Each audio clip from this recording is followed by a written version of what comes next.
Hello, Sophie here, and today I'm going to be making lasagna. Okay, so,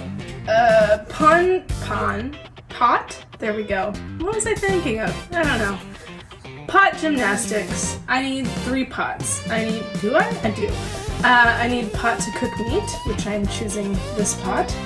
Then I need pot to make a bechamel sauce. I choose a smaller saucepan. And then of course, because it's never, they don't sell the amount of lasagna noodles that you actually need to make lasagna, and whatever type of lasagna noodle your recipe calls for is not the type that you have 4 remaining sheets of. So I'm going to cook the 4 remaining sheets of regular lasagna noodles and then use the no-boil lasagna noodles that I bought specifically for the recipe. Is this going to affect the way it tastes? I do not know, and nor do I care.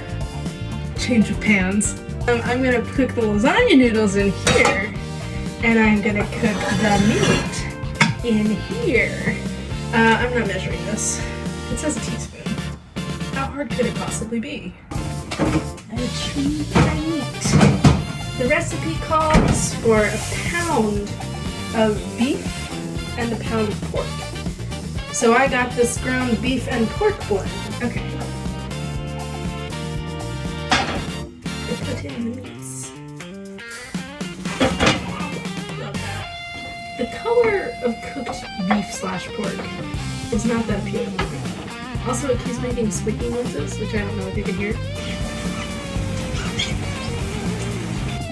Okay, now I'm going to drain the excess oil/fat, except I don't know if this is something that goes into like the fat jar, or I don't think it goes down the drain. See, this is what happens when you're a vegetarian and you decide to start cooking meat. You just don't know what's happening.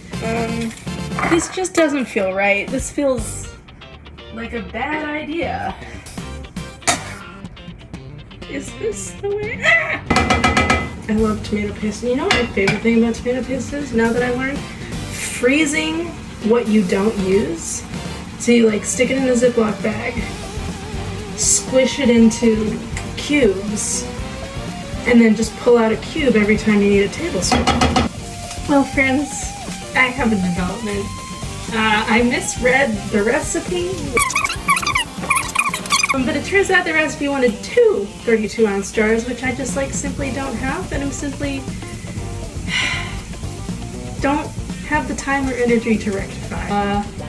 That's the thing about cooking and baking is you can mess up pretty bad, but it's always gonna taste pretty fine. This amount of cheese is insane. A pound? I'm gonna need a bigger boat.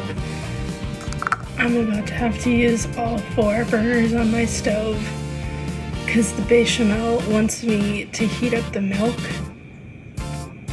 before. I might not do it. Okay, we're making the roux. The butter melted. The flour going in. Alright, I had to turn the fan on. I'm getting sweaty. The milk is all in here. Of course, I need milk for another recipe, and I'm short 1 cup. Let's see what we're cooking with. A half-broken piece. Phenomenal. I'm on to assembling. I did lose one of my pre-baked pasta noodles down the sink. Burn my little fingers trying to extract the noodle from the garbage disposal. So putting in this nice cold cheese feels really good right now. I do see how perhaps another thing of sauce could have been useful. I'm going to start going harder on the sauces, because I don't think now I have enough noodles. I don't know, my ratio's off. My confidence is busted. I'm kind of, because I'm getting 4 pieces, and then 1 across, you can see, it's film is a visual medium, Sophie. Cheese. sauce, final sauce. Noodle, final thing. Yes. It's the final sauce.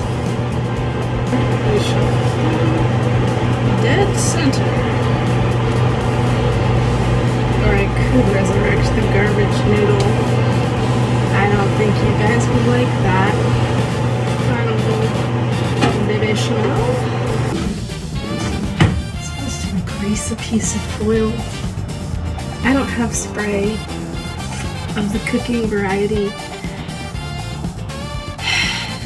So I'm gonna walk on the wild side and not do it. Alright, here's the damage after lasagna. We're in pretty deep, boys. I'm gonna see what I can do in 30 minutes. Voila! She's beautiful. I cut myself way too big a piece, but there she is. And that's it for our lasagna. Bye! You guys remember Mr. Noodle? Mr. Noodle! I didn't leave that part out, I think. This isn't the view you want. Is this... okay.